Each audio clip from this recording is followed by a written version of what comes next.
అందరికీ శుభోదయం. అబద్ధాలు చెప్పడాన్ని ఒక ఆర్ట్ ఫామ్గా మలిచింది వైఎస్ఆర్సీపీ. అందుకు తగ్గట్టుగానే ఇవాళ పెన్షన్ల మీద సాక్షిలో ఫ్రంట్ పేజీలో ఫుల్ పేజ్ యాడ్ ఒకటి వేసుకున్నారు. అది చూడడానికి గవర్నమెంట్ యాడ్లా ఉంది. అలవాటైపోయింది 5 సంవత్సరాల నుంచి. ప్రతి వారం ఫుల్ పేజ్ గవర్నమెంట్ యాడ్ వేసుకోవడం అన్నమాట. బహుశా అలవాటు చొప్పున ఇవాళ కూడా గవర్నమెంట్ యాడ్లాగా అనిపించేటువంటి యాడ్ని పెన్షన్ల మీద వేశారు. దాంతోపాటు సాక్షిలో ఫ్రంట్ పేజీలో ఒక స్టోరీ కూడా రాసుకున్నారు. ఏమిటి విషయం అంటే, అసలు పెన్షన్లు కనిపెట్టింది మేమే. అసలు పెన్షన్లు ఈ విధంగా ఇంటి గడప దగ్గర తీసుకొచ్చి ఇవ్వడం అనేది మొదలుపెట్టింది జగన్మోహన్ రెడ్డే. ఇంత భారీ ఎత్తున డబ్బు పెన్షనర్లకు ఇవ్వడం అనేది, ఇంత భారీ ఎత్తున సామాజిక పింఛన్లు ఇవ్వడం అనేది మొదలుపెట్టింది కూడా జగన్మోహన్ రెడ్డే. ఇట్లాంటివన్నీ రాసుకున్నారు. చంద్రబాబు పెన్షన్లపై ఇన్ని అబద్ధాల అనే పేరుతోటి యాడ్. ఈ యాడ్ అచ్చం గవర్నమెంట్ యాడ్లాగా ఎందుకుందంటే, గతంలో గవర్నమెంట్ యాడ్స్ ఎవరైతే చేశారో వాళ్ళంతా వైఎస్ఆర్సీపీ వాళ్ళే. వైఎస్ఆర్సీపీకి వాళ్ళే, గవర్నమెంట్కి వాళ్ళే. అప్పుడు పార్టీకి ప్రభుత్వానికి ఏ రకమైన తేడా లేదు. అందువల్ల అదే మోడల్లో యాడ్ దింపేశారు ఇప్పుడు. ఎందుకంటే బహుశా ఈ యాడ్ చేసిన వాళ్ళు కూడా గతంలో గవర్నమెంట్ యాడ్ ఎవరైతే చేశారో వాళ్ళే అనమాట. సో ఏం చెప్తారు వీళ్ళు? సచివాలయాలు వాలంటీర్ల ద్వారా ఇంటింటికి పెన్షన్ విధానాన్ని తీసుకొచ్చింది వైఎస్ జగన్మోహన్ రెడ్డి కాదా అని చెప్పి రాసుకున్నారు. ఫస్ట్ పాయింట్ ఏమిటంటే, అసలు పెన్షన్లు అనే విధానాన్ని మొట్టమొదటిసారిగా తీసుకొచ్చింది ఎన్టీ రామారావు ఆంధ్రప్రదేశ్లో. ఆయన అప్పట్లో 35 రూపాయలు అనుకుంటాను దాంతో స్టార్ట్ చేశారు. అది కూడా వితంతువులకు ఇవ్వడం మొదలుపెట్టారు. ఆ తర్వాత అదే విధానం కొనసాగింది కాంగ్రెస్ ప్రభుత్వంలో కూడా. వైఎస్ఆర్ వచ్చిన తర్వాత ఆయన కొంత పెంచాడు దాన్ని. ఆ తర్వాత మళ్ళీ చంద్రబాబు నాయుడు 1000 రూపాయలు చేశాడు. 1000 రూపాయలని ఆయన 2000 చేశాడు. అయితే విమర్శ ఏంటంటే, ఈ 2000 రూపాయలు చేసింది 2014-19 మధ్యకాలంలో చిట్ట చివరిలో ఎన్నికలకు ముందు అనేది అది వాస్తవం. కానీ ఇందులో భారీ ఎత్తున అమౌంట్ని పెంచింది చంద్రబాబు నాయుడు. అసలు ఈ పెన్షన్లు అనే వాటిని మొదలుపెట్టింది ఎన్టీ రామారావు. ఇవి చారిత్రక వాస్తవాలు. అయితే వీళ్ళేం రాస్తారు? పెన్షన్ల కోసం ఎవరి హయాంలో ఎంత ఖర్చు చేశారంటే అని చెప్పి రాసుకున్నారండి. ఏం చెప్తారంటే, టీడీపీ వాళ్ళు 2014-19 మధ్య వాళ్ళు ఖర్చు పెట్టింది 400 కోట్లు అయితే వైఎస్ఆర్సీపీ 1968 కోట్లు అన్నారు. ఇక్కడ లెక్క ఏమిటంటే విచిత్రంగా, 2014లో స్టార్ట్ చేసినప్పుడు 400 కోట్లు, ఆ తర్వాత పెరిగింది అది 2019 నాటికి. ఆ లెక్క ఇవ్వడం. వైఎస్ఆర్సీపీ 2019లో స్టార్ట్ చేసినప్పుడు చాలా తక్కువ ఉన్నది. అది చిట్ట చివరిలో ఎప్పుడైతే 2850 రూపాయలు చేశారో ఆ నెల చేసిన ఖర్చు 1968 కోట్లు. అంటే లాస్ట్ 3 months చేసిన ఖర్చు అనమాట అది. కానీ హయ్యెస్ట్ అమౌంట్ ఇస్తాడు ఇక్కడ 1968 కోట్లు అంటాడు. టీడీపీ ఖర్చు పెట్టింది 400 కోట్లు అంటాడు. అదొక అబద్ధం. ఇక అసలు లెక్క చెప్తా మీకు. మొత్తం 5 ఏళ్లకి టీడీపీ వాళ్ళు పెన్షన్ల పేరు మీద చేసిన ఖర్చు 24,744 కోట్లు అన్నాడు. అంటే 25,000 కోట్లు అనుకోండి.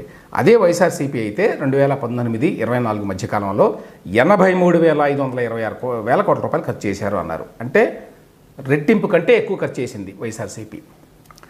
ఇక్కడ పాయింట్ ఏమిటంటే, పాత పీరియడ్ని కొత్త పీరియడ్తో పోల్చకూడదు ఎప్పుడు. ఎందుకంటే జీతాలు పెరుగుతాయి, ఆదాయాలు పెరుగుతాయి, ప్రభుత్వానికి వచ్చే ఇన్కమ్ పెరుగుతుంది, ప్రభుత్వం వేసే ట్యాక్సులు పెరుగుతాయి. మరి ఆ లెక్కన అప్పుడెప్పుడో వైఎస్ రాజశేఖర రెడ్డి నెలకి 200 రూపాయలే ఇచ్చాడు. దాంతో కంపేర్ చేస్తామా ఇప్పుడు 2014-19 మధ్య చంద్రబాబు నాయుడు ఇచ్చినటువంటి 2000 రూపాయలని? పోల్చం కదా. అది 200, ఇది 2000 అని ఎట్లా పోలుస్తాం? వైఎస్ రాజశేఖర రెడ్డి పరిపాలించిన కాలం 2009. ఆ కాలంలో మరి ద్రవ్యోల్బణం ఇంత లేదు, రేట్లు ఇంత పెరగలేదు, కాబట్టి తక్కువ ఉంటుంది అది. సో యాపిల్స్ అండ్ ఆరెంజెస్ పోల్చకూడదు కదా. ఆ విధంగా 2009కి 2014కి మధ్య పోల్చకూడదు. తేడా 5 ఏళ్లే, కానీ పోల్చకూడదు అయినా కూడా. అదేవిధంగా 2014-19 మధ్యకాలాన్ని 2019-24 మధ్యకాలాన్ని పోల్చకూడదు. కాబట్టి టీడీపీ వాళ్ళు ఇచ్చింది 5 ఏళ్లలో 25,000 కోట్లే, అదే మేము 5 ఏళ్లలో 83,000 కోట్లు ఇచ్చాము అంటే ఈ ఫిగర్స్ అన్నీ నిజం అనుకున్నా కూడా అది పోల్చడం కరెక్ట్ కాదు. అదే లెక్కన పోలిస్తే ఇప్పుడు ఈయన మొత్తం 83,000 కోట్ల రూపాయలు ఇచ్చాను 5 ఏళ్లలో పెన్షన్ల కోసం అని చెప్తున్నాడు కదా. ఇప్పుడు ఈ ఒక్క నెలే కూటమి ప్రభుత్వం 4,400 కోట్ల రూపాయలు ఇచ్చింది సామాజిక పింఛన్ల పేరుతోటి. ప్రతి నెల కూడా 4,000 రూపాయలు ఇస్తామని చెప్పారు కనీసం. అది మిగతా వాళ్ళకి 6,000, 10,000, 15,000 కూడా ఉన్నాయి. పూర్తిగా పక్షవాతం ఇట్లాంటి వ్యాధులు ఉన్న వాళ్ళకి 15,000 రూపాయలు ఉంది. వికలాంగులకి 6,000 రూపాయలు, మధ్యలో మరికొందరికి 10,000 రూపాయలు ఇట్లా ఇస్తున్నారు. సో ఇవన్నీ కలిపితే నెలకి 4,000 రూపాయలు కనీసం పెంచిన అనుకున్నా కూడా ఏడాదికి కూటమి ప్రభుత్వం 33,000 నుంచి 35,000 కోట్ల రూపాయలు ఖర్చు పెడుతుంది. ఇదే లెక్కన 5 సంవత్సరాలకి వీళ్ళు లెక్కేసినట్టుగా లెక్కేస్తే అది కనీసం 1,60,000 కోట్లు అవుతుంది. అంటే వైఎస్ఆర్సీపీ మొత్తం 5 ఏళ్లకు చేసిన ఖర్చు 83,000 కోట్లు అయితే ఇక్కడ కూటమి ప్రభుత్వం ఈ 5 ఏళ్లలో చేయబోయే ఖర్చు 1,60,000 కోట్లకి మించి ఉంటుంది సామాజిక పింఛన్ల మీద. అంటే డబల్ కంటే ఎక్కువే. కాబట్టి ఎప్పటికప్పుడు ఏటికేడాది పెరుగుతుంటాయి. దాన్ని పెట్టి ఈ లెక్కలన్నీ వేస్తాడు. ఈ లెక్కలు ఎట్లా వేస్తావు? ఇవన్నీ 2014-19 టీడీపీ హయాంలో పెన్షన్లకు చేసిన ఖర్చు కోట్లలో అని ప్రతి సంవత్సరం.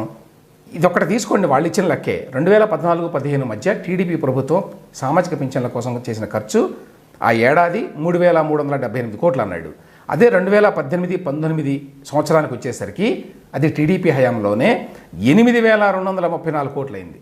చూడండి, పెరుగుతుంది సహజంగానే ఏటికేడాది మీరు పెంచిన కొద్దీ. కాబట్టి ఈ దొంగ లెక్కలన్నీ చెప్పి నేను చాలా ఎక్కువ ఇచ్చాను అంటాడు. గతంలో 2014-19 మధ్యకాలంలో టీడీపీ ప్రభుత్వం ఇచ్చిన దానికంటే ఎక్కువ ఇచ్చాను. ఎక్కువ ఇచ్చాడు, అది నిజమే. కానీ ఎక్కువ ఇవ్వడం విచిత్రమేమీ కాదు. ఆటోమేటిక్గా ప్రతి ప్రభుత్వం కూడా కొత్తగా వచ్చినప్పుడు పెంచుతూ ఉంటారు, దాని ప్రకారం పెరుగుతూ ఉంటుంది. మరి ఆ లెక్కన ఇప్పుడు 1,60,000 కోట్లకి మించి కూటమి ప్రభుత్వం ఇవ్వబోతోంది. అసలు ఈ ఒక్క నెల తీసుకుంటే 4,400 కోట్ల రూపాయలు అయిందంటే ఊహించండి ఏ స్థాయిలో. ఏనాడన్నా మరి ఒక నెలలో 4,400 కోట్లు ఇచ్చిందా వైసీపీ? ఇవ్వలేదు కదా.